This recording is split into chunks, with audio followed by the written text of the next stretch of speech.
जब आप SWP करते हैं तो आपका उस रकम के बराबर का यूनिट रिडीम किया जाता है जी। कि डिविडेंड म्यूचुअल फंड कंपनी अपनी इच्छा अनुसार या मुनाफे अनुसार देती है। अगर आपको प्रेडिक्टेबल और सस्टेनेबल इनकम चाहिए तो SWP का रास्ता अख्तियार कीजिए।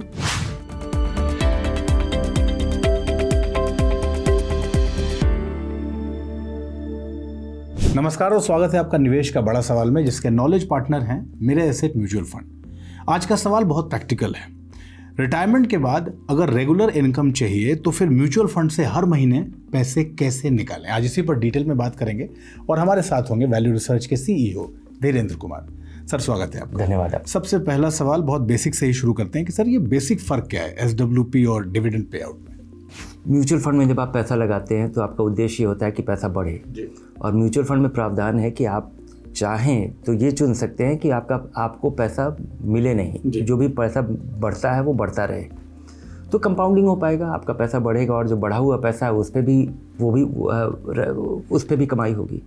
दूसरा है कि म्यूचुअल फंड एक खास पीरियोडिसिटी पे आपको कुछ रिटर्न दे। वो पहले डिविडेंड कहा जाता था, अब उसको IDCW प्लान कहा जाता है, इनकम डिस्ट्रीब्यूशन और कैपिटल विड्रॉल। IDCW इसलिए कहा जाता है क्योंकि आज आपने अगर पैसा लगाया, म्यूचुअल फंड पहले से चल रहा है, म्यूचुअल फंड निर्धारित करता है कि अगले महीने आपको डिविडेंड देना है, तो आप ही का पैसा आपके पास वापस आ जाएगा। आपको लगेगा कि आपको रिटर्न मिल रहा है, लेकिन हो सकता है कि आपको रिटर्न नहीं मिले, क्योंकि आपका लगाया हुआ पैसा वापस आ गया और आपकी पूंजी कम हो जाएगी। तो इस चीज़ से बचने के लिए लोगों की ज़रूरत बहुत ही सिंपल है कि आपको प्रेडिक्टेबल तरीके से निर्धारित समय पर आपको पैसा वापस मिले, और इसके लिए इसका चुनाव आप खुद कर सकते हैं। जैसे स्टैंडिंग इंस्ट्रक्शन होता है बैंक में कि आप कहते हैं कि इतना रुपया मेरे खाते में हर महीने दे दिया जाए, उसी तरह से आप म्यूचुअल फंड में इन्वेस्ट करने के बाद जब आप एक स्टैंडिंग इंस्ट्रक्शन देते हैं कि मुझे हर महीने 1000 रुपये दीजिएगा रिडीम, तो वो 1000 रुपये का यूनिट्स रिडीम होकर के पूरा पैसा आपका बढ़ रहा होगा, लेकिन 1000 रुपये का यूनिट्स रिडीम होकर आपके पास आ जाएगा। दोनों में फ़र्क क्या है कि डिविडेंड म्यूचुअल फंड कंपनी अपनी इच्छा अनुसार या मुनाफे अनुसार देती है।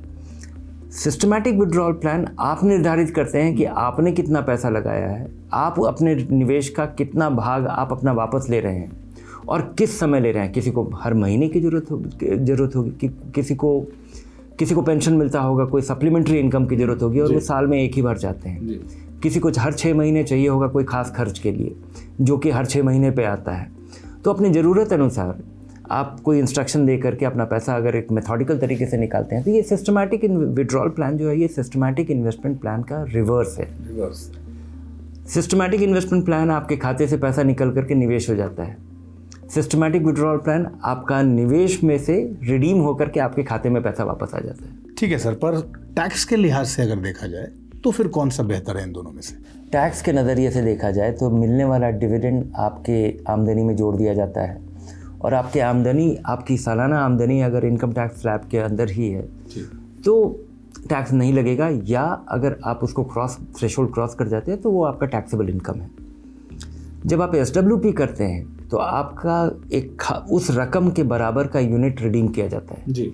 और रिडेम्पशन में जो शुरुआती साल में इसका टैक्स इम्प्लीकेशन बहुत ही कम होता है, क्योंकि आपको गेन काफ़ी, आपका सारा पैसा जो लगा हुआ है और सारे यूनिट्स पे आपकी वृद्धि हो रही है। लेकिन जिस यूनिट्स को आप रिडीम कर रहे हैं जी, वो बहुत ही मामूली रकम है, वो 100th होगा या 150th होगा, और उस पे मिलने वाला जो अप्रिसिएशन है केवल वो ही आपका कैपिटल गेन्स ट्रीट किया जाएगा। तो टैक्स के नज़रिए और कैपिटल गेन्स टैक्स भारत में बहुत सारे लोगों के इनकम टैक्स रेट से कम होगा जी। तो टैक्स की भी सुविधा है, टैक्स दर भी कम है, और शुरुआती साल में टैक्स भी कम लगता है। लेकिन सर, लोग ये भी कहते हैं कि अगर मार्केट गिरा तो SWP की वजह से आपका कैपिटल टूट जाएगा। क्या ये डर लोगों का जो है वो सही है? शुरुआती साल में ये सही है, और ख़ासकर उनके लिए ये ज़्यादा बड़ा डर है जो अपनी पूंजी का एक बड़ा भाग पे उनकी निर्भरता है आमदनी के लिए। अगर आप 1 करोड़ रुपए लगाते हैं और आपको लगता है कि आपके इन्वेस्टमेंट पे 8-9% या 10% रिटर्न मिलेगा, और आपकी ज़रूरत है कि आप 7% सालाना उसमें से निकाल लें, तो आपके पास बहुत कम मार्जिन बच जाता है।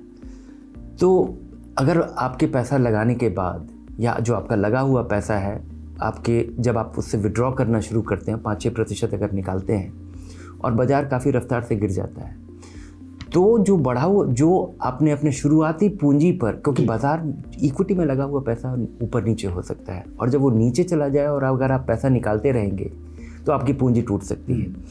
इसको करने का आपके पास 2 ही तरीका है। एक तो शुरुआती साल में पैसा कम निकालिए और आपके पास मार्जिन रहेगा। अगर आप 4% ही निकाल रहे हैं और शुरुआती साल में 1-2 साल 4 साल बाजार तो ऊपर नीचे होगा जी, लेकिन ये ऊपर नीचे के दौर से वो फिर ऊपर चला जाएगा और उस समय आपका जो बढ़ा हुआ पूंजी है उसमें आपका 4%, तो आपके पैसे को मौका मिल जाएगा और बढ़ने का। दूसरा कि या तो आप अपने आमदनी की ज़रूरत के बारे में आप फ्लेक्सिबिलिटी रखिए। अगर ये आपके लिए सप्लीमेंट्री इनकम का ज़रिया है, आपको कहीं से पेंशन आता है, कहीं से किराया आता है, क्योंकि लोगों के पास रिटायरमेंट में केवल एक ही साधन नहीं होता है आमदनी का। कई बार आपको पेंशन मिलता है, कई बार कहीं से किराया मिल जाए, कोई और साधन हो, कहीं और से रेमिटेंस आ रहा हो, बच्चों के पास से आ रहा हो, या फिर आपके निवेश से आपको रिटर्न मिल रहा है।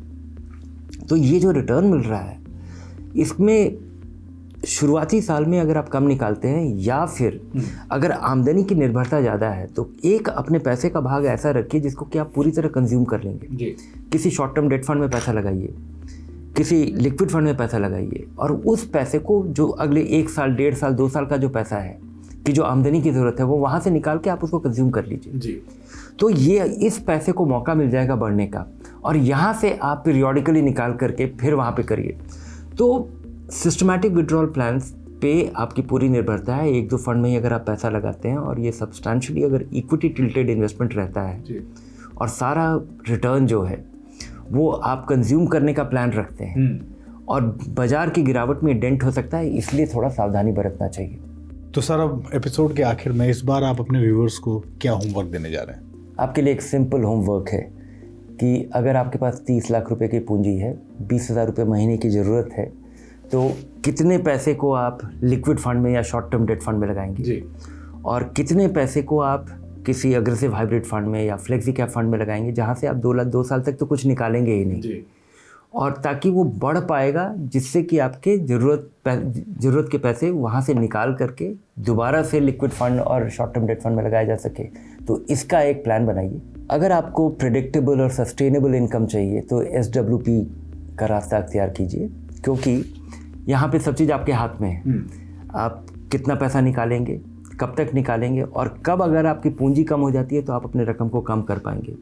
और अगर आपको निवेश करने के बाद कभी कभी पैसा मिलने से, कभी कभी डिविडेंड आने से या IDCW अब उसको कहा जाता है, आने से खाली खुशी मिलती है और आपको मज़ा आएगा, तो ज़रूर आप डिविडेंड प्लान का चुनाव करें। लेकिन नियमित रेगुलर सस्टेनेबल इनकम के लिए जो कि पूरी तरह आपके कंट्रोल में है, SWP एक बहुत ही कारगर तरीका है। बहुत बहुत धन्यवाद सर इस पूरी जानकारी के लिए। धन्यवाद आपका। तो अगर आज का एपिसोड अच्छा लगे तो ज़रूर शेयर कीजिए। अपने मन में अपने निवेश की प्लानिंग से जुड़ा कोई सवाल हो तो हमें लिख के भेजिए। वैल्यू रिसर्च हिंदी को आज ही सब्सक्राइब कर लीजिए और मेरे एसेट म्यूचुअल फंड का नॉलेज सेंटर ज़रूर विजिट कीजिए।